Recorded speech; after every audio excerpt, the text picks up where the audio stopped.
こんにちは、ジパング55のタカです。今回は青森県三沢駅近くにある星野リゾート青森屋をご紹介します。口コミでも大人気な青森屋を徹底解説します。このチャンネルはホテル紹介を中心に日本の魅力をご紹介しています。お得な旅行情報を知りたい方はチャンネル登録していただけると嬉しいです。それでは早速向かいたいと思います。星野リゾート青森屋は飛行機の場合三沢空港から15分ほどです。無料の送迎バスも出ているので利用する際はホテルのサイトで時間を確認してみてください。新幹線の場合は八戸まで行き、そこから各駅電車で三沢駅で降ります。三沢駅も時間帯によっては無料の送迎バスが出ています。こちらが青森屋です。ロビーも和風な感じで広々していますね。青森ヒバを袋に詰めて部屋に持ち帰れるようですね。とてもいい香りがします。雪の多い地域で育つのが青森ヒバらしいです。送迎バスの発着表もありました。事前予約が必要な場合があるので注意が必要ですね。それでは早速館内をご紹介します。館内には子供から大人まで楽しめる施設が満載です。大浴場、食堂、劇場まであります。施設は館内の1階に集中しています。こちらは、よってまれ酒場という居酒屋で、日本酒の飲み比べなどができます。青森だけでも日本酒の種類が多いですね。夕飯の後、ここで飲むのもいいかもしれませんね。ホタテやイカのぬいぐるみもありました。まるでお祭りのような雰囲気ですね。ここにいるだけでも楽しくなってきます。金魚の貸し出し、りんご飴、金魚のアイスなどもありますね。青森はりんごや金魚が有名なので、名産品にちなんだものが多いです。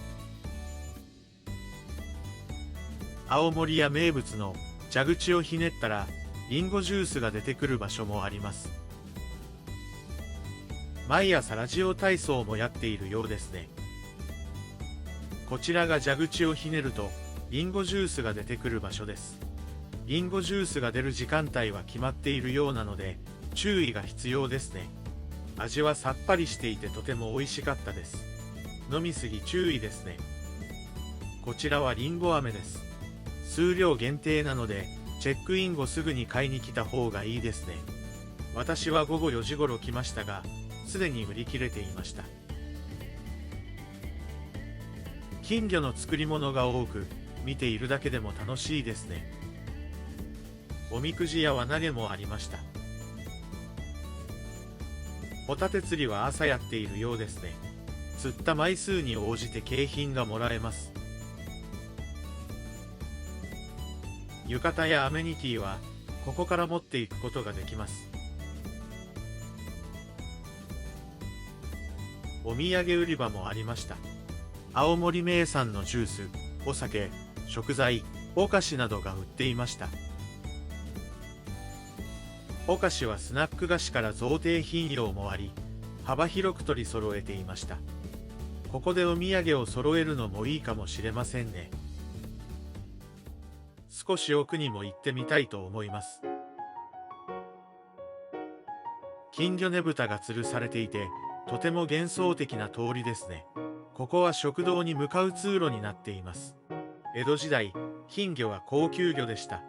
庶民は憧れを抱き、それをねぶたにし、子供たちに提灯のように持たせ、練り歩いたとされています。周りには青森の名産品やリンゴの説明文がありました。見ているだけでも勉強になります。青森で有名な日本酒、八選の様々なラベルが展示されています。青森の観光マップもありました。大浴場前には大きなねぶたがありますね。大浴場は露天風呂と内風呂がありました。露天風呂はかなり開放感があり、綺麗な庭園を見ることができました。星野リゾートの中でもかなり綺麗な露天風呂でした。ぜひ入ってみてください。大浴場の前はベンチもあるので、ここでリンゴジュースを飲みながら涼むのもいいですね。それでは続いて、上の階にあるラウンジに向かいたいと思います。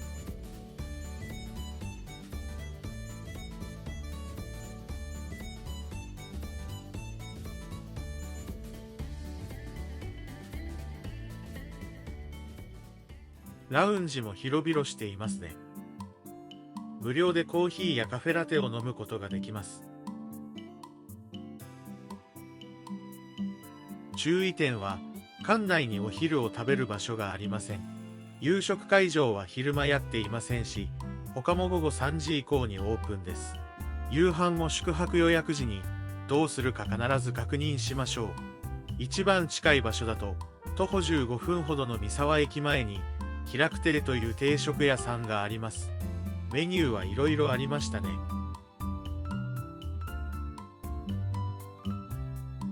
私もお昼に名物のバラ焼き定食を注文しました。牛肉に味がついていて美味しかったですね。牛丼みたいな感じでした。他のお店を利用したい場合、タクシーで三沢市内まで出るしかないので、注意してください。ラウンジには観光スポットが記載された地図もありました。ここで向かう場所の予定を立てるのもいいかもしれませんね。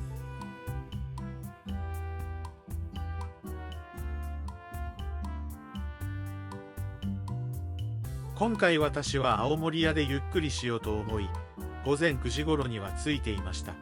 館内アクティビティの多くは午後3時からが多いですね。後ほどご紹介しますが、大きな庭園やものづくりのアクティビティもあります。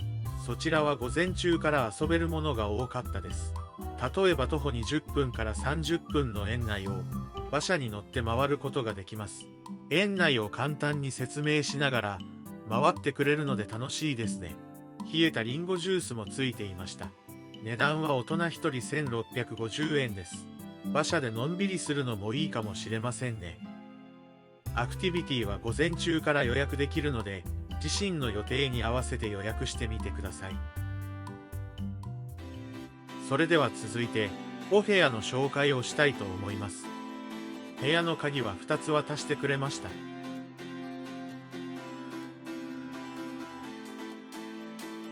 こちらがお部屋です。和風でモダンなお部屋ですね。空気清浄機もありました。テレビも大きめですね。くつろげる居間もあり、ゆっくりできそうです。部屋からの景色はそんなに良くなかったですね。冷蔵庫も大きめなのでいろいろ入りそうです。中にはお水が入っていました。湯沸かし器やお茶なども置いてありました。リンゴのお菓子もあり美味しそうですね。ベッド脇にはコンセントが2つありました。お部屋は圧迫感がなく、かなり広々していますね。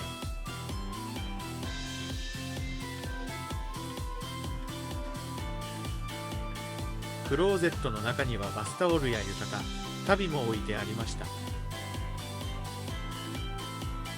館内を回れるバッグも置いてありました。洗面台も木目基調で綺麗ですね。スペースが多いので広々使えそうです。ドライヤーも新しめですね。スキンケア製品も置いてありました。洗い場は浴槽がありませんでした。豪華な大浴場があるので浴槽は不要ですね。ボディーソープ、シャンプー、コンディショナーなどは置いてありました。トイレも綺麗で新しいですね。今回はこちらのお部屋に1泊します。値段は朝食夕食付きで27,000円です。今回のお部屋は一番リーズナブルなお部屋になります。閑散期だとかなりお得に泊まれる時期もあるみたいですね。自分好みのお部屋を選んでみてください。フロントで館内地図をもらえます。案内表記は多言語に対応しているので、違う言語の案内もフロントでもらえます。各施設の営業時間も確認できました。青森や名物の一つ、道のく祭りやも開催しています。青森のお祭りの魅力を再現した舞台になっています。席に空きがあれば当日予約も可能です。良い席で見たい場合は早めに予約することをお勧めします。こちらは併設されている庭園案内です。自然豊かでかなり綺麗な庭園です。先ほど馬車で一周した場所です。それでは歩きながら庭園の見どころをご紹介していきます。庭園の入り口は大きな門になっています。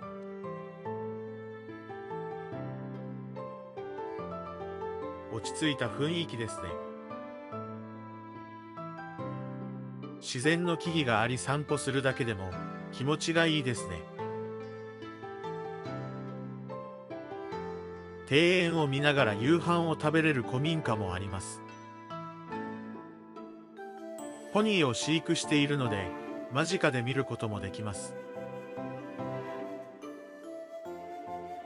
可愛らしいですね。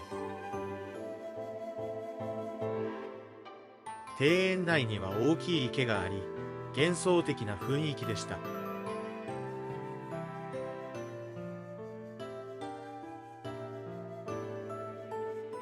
神社もありました。結婚式などにも使われているそうです。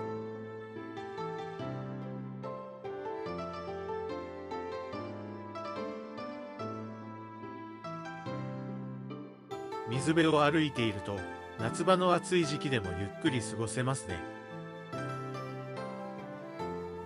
鐘もあり、自由に着くことができました。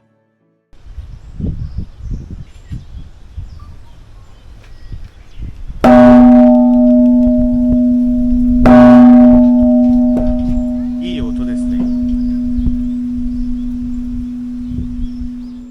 有料ラウンジの八幡馬ラウンジも公園内にあります。こちらも事前予約制なので、利用希望者は早めに予約してみてください。夏場限定ですがニンニクビアガーデンもありました。ここでニンニク料理を食べながら地ビールをいただけるそうです。綺麗な景色を見ながらお酒が飲めるのは最高ですね。無料の足湯もありました。足拭きタオルも常備されているので嬉しいですね。湯加減もちょうどよく気持ちよく入ることができました。庭園を見ながら足湯に入れるのでゆっくりできますね。同じ庭園内の建物でものづくり体験ができる施設があります。そこで絵付け体験をしたいと思います。こちらが絵付けを体験できる建物です。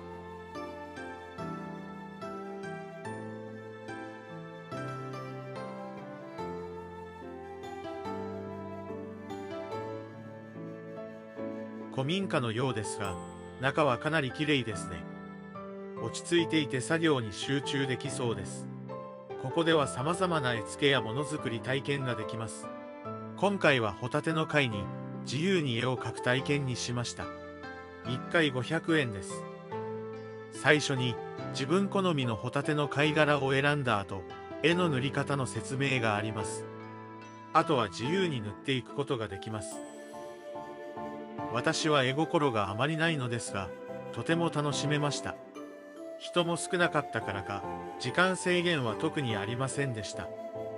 旅の思い出に残る一品を作ってみるのもいいかもしれませんね。それでは残りを仕上げたいと思います。施設を回っていたら、あっという間に夕飯の時間になりました。アクティビティが多く、お風呂もゆっくりできるので、時間が経つのが早いですね。こちらが夕飯会場ののれそれ食堂です。待合所も涼しげなオブジェがありました。ここで案内されるのを少し待ちます。最初に料理の説明を受けながら席まで案内してくれます。最初のおかずが炉端焼きでご用意しております。ぜひご賞味ください。あと3つ。最初左右に分かれておりますが、お料理台は同じものをご用意しておりますので、ぜひ近い方からご利用ください。あとこちらアルコールのドリンクカウンターをご用意しております。口物でお部屋付けでございますので、お部屋の鍵をお持ちの上ご利用ください。料理の数はかなり豊富そうですね。グラタンなどの洋食もありました。ホタテの唐揚げもありました。ホタテが有名な青森らしいですね。黒カレーなど変わったカレーやビーフシチューがありました。山芋の揚げ物、角煮などがあります。美味しそうですね。東北地方で有名なせんべい汁もありました。味噌汁にせんべいを入れて食べる料理です。生エビとホタテも美味しそうです。サラダ、前菜、そば、温野菜などもありました。リンゴのドレッシングや漬物もありますね。ご飯もおひつで炊いているので美味しそうですね。マグロの漬け丼もその場で提供してくれます。合わせてのせるとろろなど美味しそうな添え物が多いですね。炉端焼きもありました。いろんな食材をその場で焼いてくれます。ホタテやお肉などがあり美味しそうですね。ステーキもその場で焼いてくれます。温かい料理がすぐ食べれるのはいいですね。天ぷらも揚げたてをその場で食べることができます。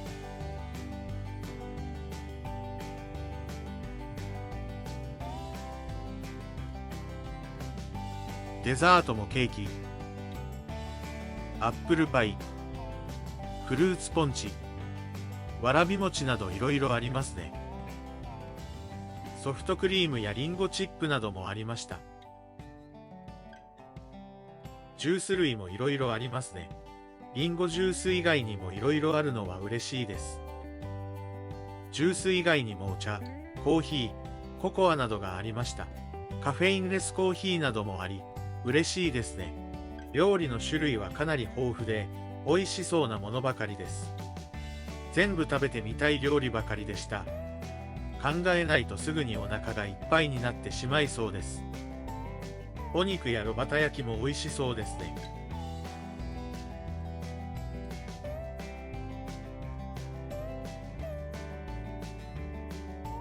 今までご紹介した星野リゾートの中でもトップクラスに種類が多く、味も美味しいですね。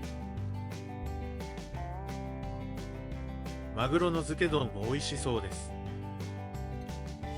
新鮮なエビやホタテが食べられるのは嬉しいですね。黒カレーもコクがあり美味しかったです。お風呂でゆっくりした後に美味しい料理があるのは嬉しいですね。デザートもいろんな種類のケーキがありました。中でもアップルパイは特に美味しかったですね。泊まる際はぜひ夕食がついたプランを利用してみてください。それでは残りを食べてしまいたいと思います。夜の庭園も少し散歩してみたいと思います。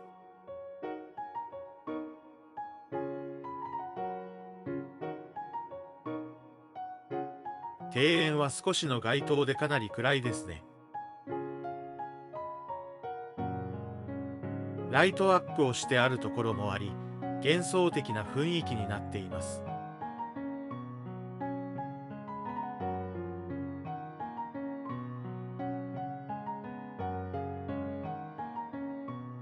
写真だと綺麗さがよくわかりますね。池に建物が映り込み、こちらも幻想的な雰囲気になっています。食後の軽い運動で散歩してみるのもいいかもしれませんね。それでは道のくまつりやを見に行きたいと思います。会場は最初に紹介した1階の館内アクティビティが集まったエリアにあります。席数も結構ありますね。劇場に向かうまでもワクワクするような作りになっています。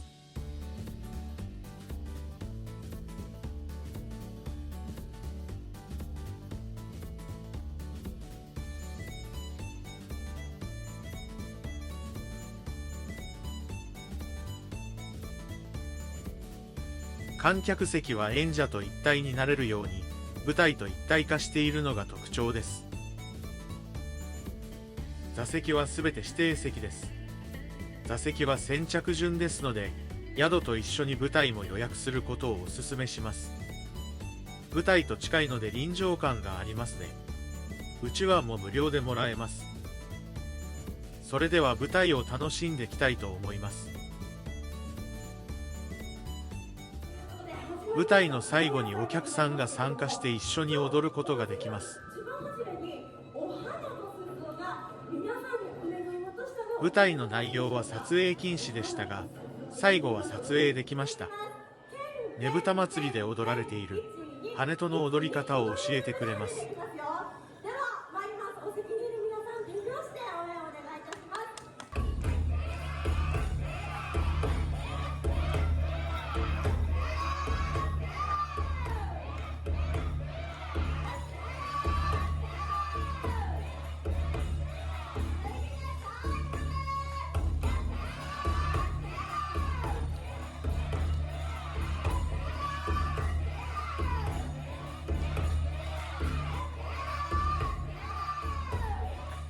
子供から大人までみんなで楽しく踊ることができますね。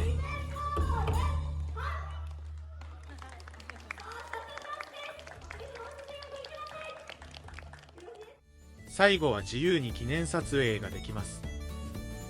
青森県各地で行われているねぶた祭り八戸三社大祭の出汁を再現しています。かなり迫力がありますね。舞台はとてもすごかったです。津軽三味線、生歌披露、お祭りの踊りを再現していて、とても盛り上がっていました。値段は大人1800円です。子供から大人まで楽しめる内容なので、ぜひ見てほしいですね。それではよってる酒場で日本酒の飲み比べをしたいと思います。いろんな種類のお酒があり、説明もあるので分かりやすいですね。おつまみセットもありました。量は少ないですが、おつまみにはちょうどいいですね。いろんな日本酒を飲み比べしながら、ゆっくりしてみてください。今日は盛りだくさんの一日でしたね。それではお酒を飲みながら、ゆっくりし、部屋で休みたいと思います。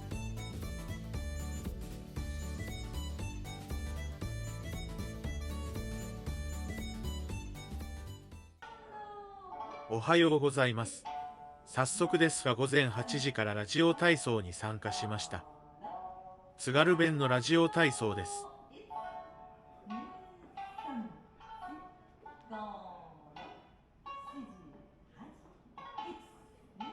朝の運動で参加してみるのもいいですね。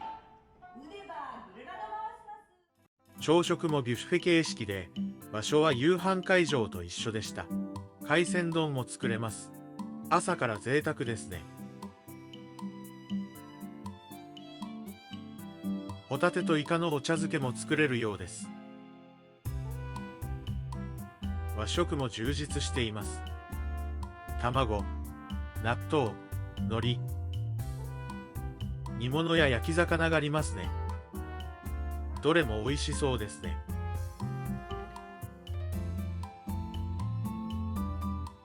蒸し野菜やサラダもあり充実しています。洋食もいろいろありますね。パンも数種類ありました。リンゴのジャムもありますね。トースターで焼くこともできます。コーンスープやリンゴカレーがありました。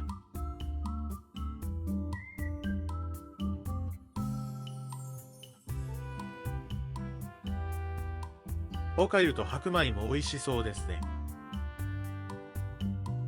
デザートもフルーツやロールケーキがありました。ヨーグルトもありますね。コーヒーは一緒でしたが、ジュースの種類は少なくなった気がします。朝食の種類は夕飯時に比べると少なくなっているような気がしました。ただどれも美味しい料理だったので、とても満足です。ここに来ればホタテやリンゴは飽きるほど食べることができますね。海鮮茶漬けも美味しかったです。それでは残りを食べてしまいたいと思います。最後にホタテ釣りをやりました。1回500円で3分以内に何枚ホタテを釣れるか挑戦できます。1回にできる人数が少ないので早めに参加した方がいいですね。釣るのはなかなか難しかったです。結局4枚しか釣れませんでした。でもとても楽しかったのでまた挑戦したいですね。それでは今回の星野リゾート青森はいかがだったでしょうか。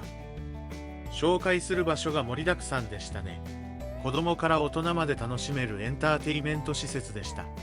星野リゾートの中でもかなりおすすめですね。ぜひ訪れてみてください。次回はねぶた祭りをご紹介します。そちらも迫力満点なので、ぜひ楽しみにしていてください。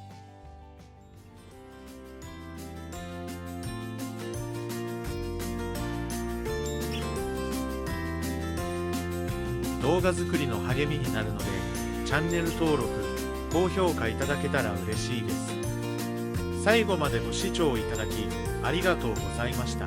それではまた次回動画でお会いしましょう。さようなら。